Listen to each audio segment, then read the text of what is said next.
Good evening, everyone. So we've got Chris Kerr, General Manager of Billingham Rugby Club, with us this evening for the planned Q&A session. So, Chris, thank you very much for your time. No problem, mate. So we went out to everyone and asked for questions, and we've got a handful of questions to ask you this evening, but I thought we'll start with a bit of a quick fire question. So just for those that don't know you, get to know you. So firstly, roles, because you don't just hold the one role in the club. What roles do you hold? Well, I've been the first team manager more or less since I stopped playing, which was quite a while ago now. I am the club's county representative on the Durham County Committee, which I've done since 2011. And up until very recently, I was the vets manager as well, but I've hopefully handed that off to the Sheps with a bit of luck. I think that's probably it. And obviously general manager as well. Obviously, yeah. How long have you actually been at Billingham? Well, I first played for Billingham. I was 14 years old, and that'll have been 1985. There was no junior section. We just had a one-off under-16 team that was ran by Fred Rogers, bless him. And my brother played a year too old, and I played a year young. And it was the first year here. And then I've been connected ever since. Obviously, I had 11 years down in London when I went to join the police. So I was away, but I still came home and played for the second team if I was around. And at the time, my dad was on the committee still. So I've always had that connection, even when I wasn't local. And you're renowned for your tours, but one thing I'd like to know is what your favourite tour was. Favourite one? Well, I can give you a favourite destination, which is Cardiff. There's no place on this planet for a rugby tour as good as Cardiff. Obviously, it is rugby mad. The stadium is right bang in the city centre. Yeah. And on match days even, it is just the place to be. And for anybody, any rugby noses out there, is your favourite player to play with when you're being at Billingham? It's got to be Baz. Got to be Baz. Can't say anyone other than Baz. And from a personal point of view, what's the best thing about Billingham Rugby Club? The people, without a doubt. No hesitation. Yeah. We're the best family club in the area, probably the north, if not the country. The people are just fantastic. Friendly, we'll take anyone. We've often taken everyone. So we got a question from 3TM. A bit of a daft one, but would you rather fight a Dan Dixon-sized Jamie Lane or a Jamie Lane-sized Dan Dixon? Jamie Lane-sized Dan Dixon, I think. I think I'd go for that as well. And from our very own Dwayne, who is your favourite Shep? Ooh, favourite Shep?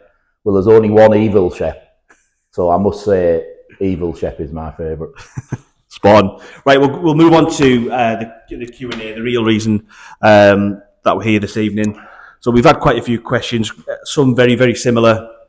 Obviously, the role that you've undertaken as general manager, we've seen a lot of improvements that have been made. But the first question, so I'm going to keep these anonymous. What a shame. I know. So the first one is, hi Chris.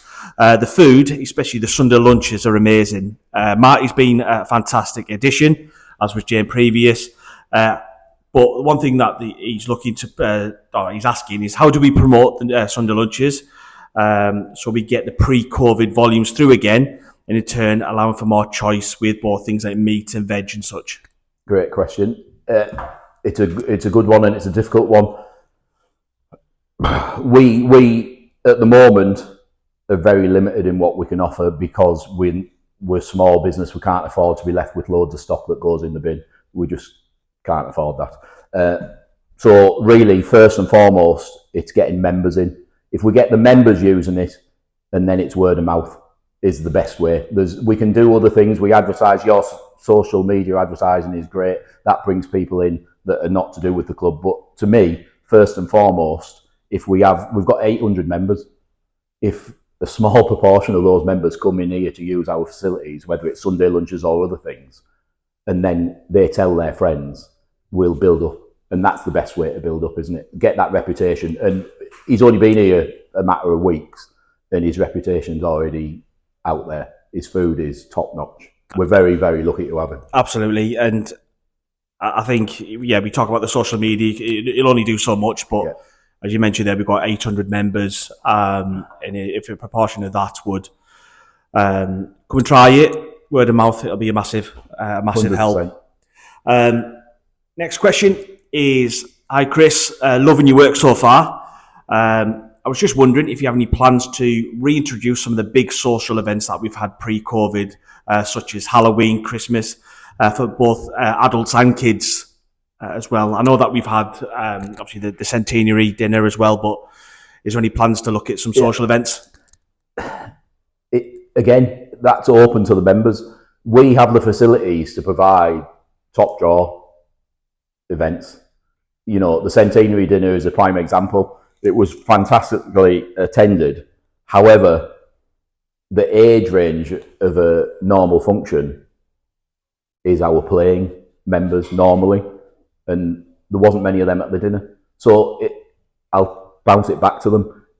If we have interest from members to put on events like that, we'll do it. You know, in the past I can remember Halloween was huge for adults and kids. New Year's Eve, we've got the facilities, so let's put it on. But there's no point us putting an event on if it's not going to be attended by the members. So back at you. Yeah, absolutely. And to put it back to the members and the community, the billing community as well, is that I can remember, you know, the room being absolutely filled to the rafters in fancy dress Halloween and stuff like that. We had some really good nights. This one's a really, really good question. Can you give us an indication of any changes coming to the club over the next few months? Talk about alcohol and ongoing improvements to the facilities. And I'll tie this in with the next part of the next question later on, is specifically Guinness on draft. What a surprise. I bet you got inundated with that question, but never mind. Yeah, obviously, anyone that's been in the last few weeks has seen that we've had work done in the main function room. So the panelling has been extended all around the room. Craig Henderson at Pioneer Home Improvements did a fantastic job with that for us. And last week and this, Mark Irving has been in painting. So all the decorating has been done, should be finished by the end of this week. We have new furniture on order for part of the main room. The club's obviously investing quite a lot of money. That's our main income, is in via that room, whether it's on a Saturday on a match day or whether it's outside functions. So we've invested in it. We just need people to use it a little bit more. But the furniture should be here probably end of February, beginning of March, with a bit of luck. That'll make a big difference. What was the other? Guinness. I can't say too much. However, hopefully sometime in February, we will have Guinness on draft. I can hear the masses cheering with that answer, Chris. Very much looking forward to it. So this one was an interesting one. It's a couple of parts and a bit of feedback, I suppose, which is something that we're always keen to look out for. So on busy match days, and we've had some recently really heavy match days, notably Christmas Jumper Day. We had the Rotherham game last season where the crowds were just unbelievable. But queues to the bar specifically has been mentioned. Is there anything that we can do, whether it be things like pre-pulled pints, can and bottle bars and such like? Is, I suppose, the question to you is have we looked at anything to try and ease those queues for people? Yes, is the easy answer. We have looked at lots of options, and we're always looking at other options. Unfortunately, it's one of them, that Rotherham game that you mentioned, which will go down in history at this club. There was over 1,000 people here. If you have an event anywhere with 1,000 people, there's going to be queues at the bar.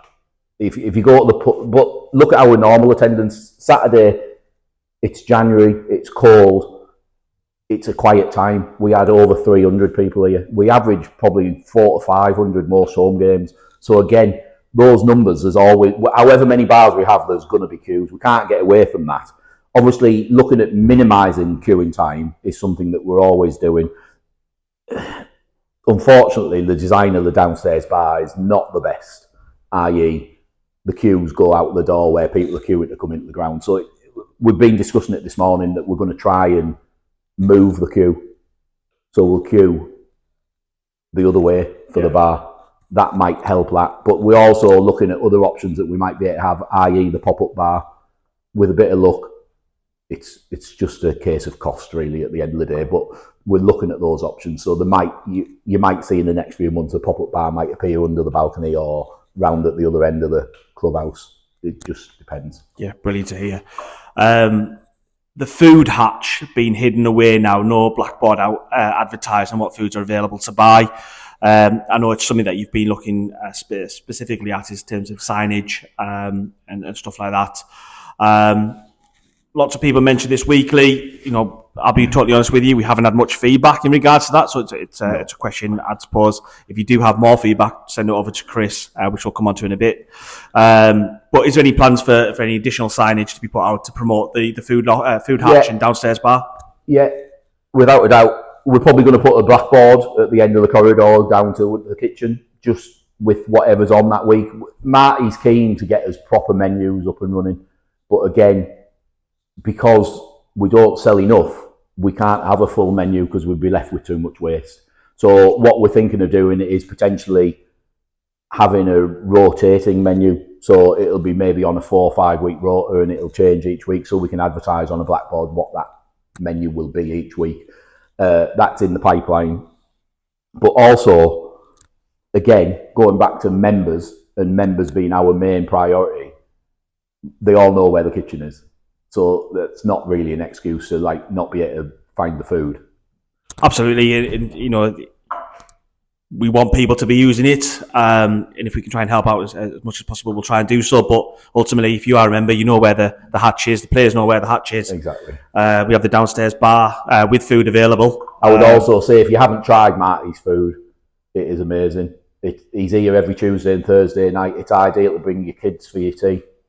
There's lots of junior sides train Tuesday and Thursday, and to be fair, there's a few regulars that after a training session on a Thursday, the mums and dads bring the kids up after training and have a family meal, and it is perfect for that. So fill your boots and get down. Great value for money as well.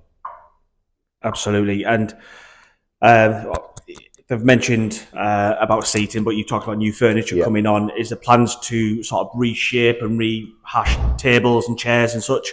Well, basically the new furniture is going to be, as you walk into the main function room, the entire left-hand side, up in front of the patio doors, there's a whole section of new furniture going to fit in there. And then we're keeping the big round tables for functions at the back of the room in the new extension, basically. And then there'll be a big, so on match days, it'll be comfy seats and tables, round tables, hopefully lots of people enjoying pre-match dining, and then a big standing area in front of the bar. Fantastic.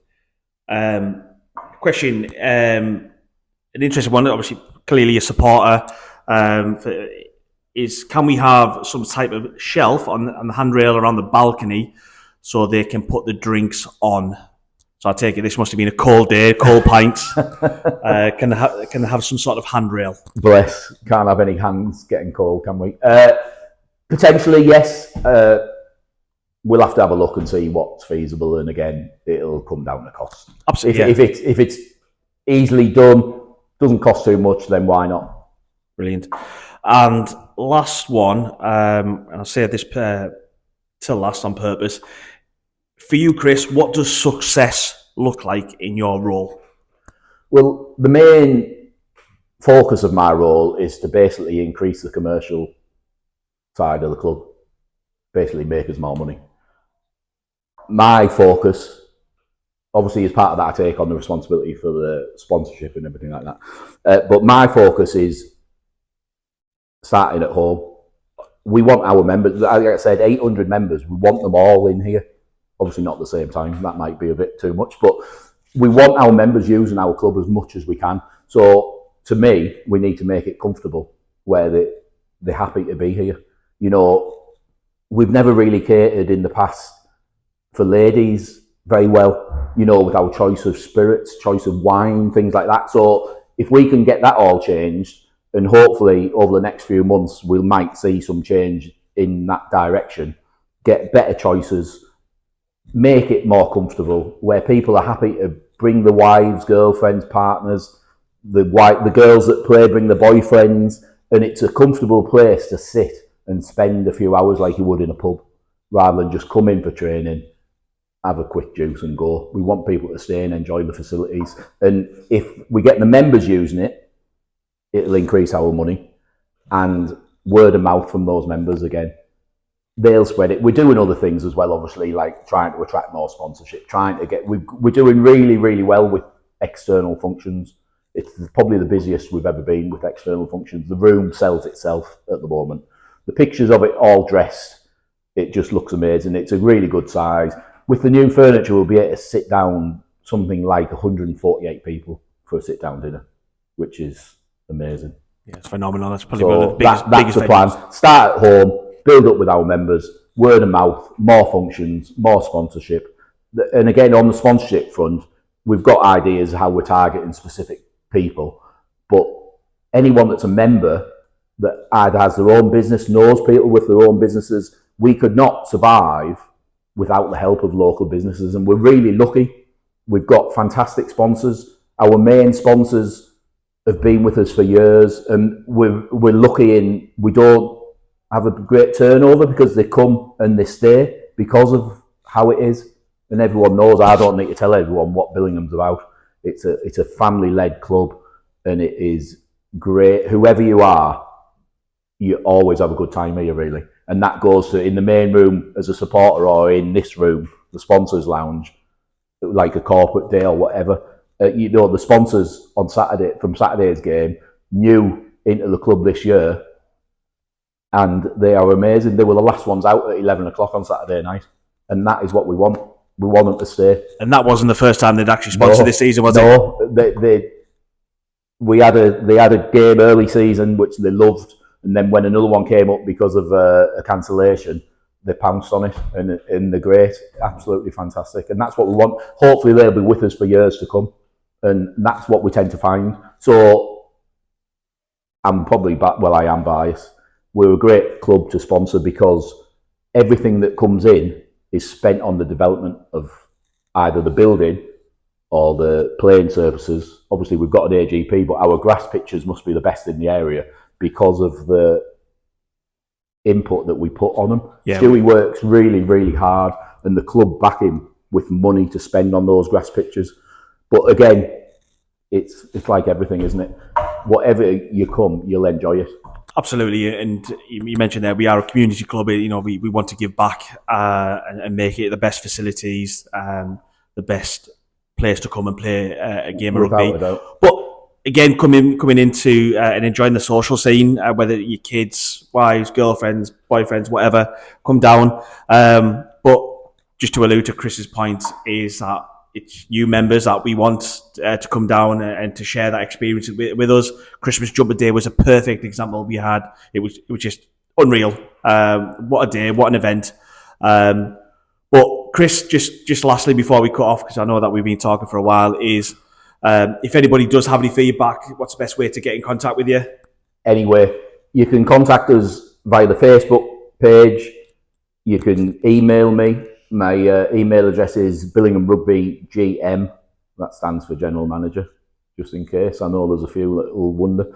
At gmail.com. And my mobile number's normally plastered all over adverts on the social media, but I don't mind. You can contact me anywhere. Yeah. Or you can pop in and see me.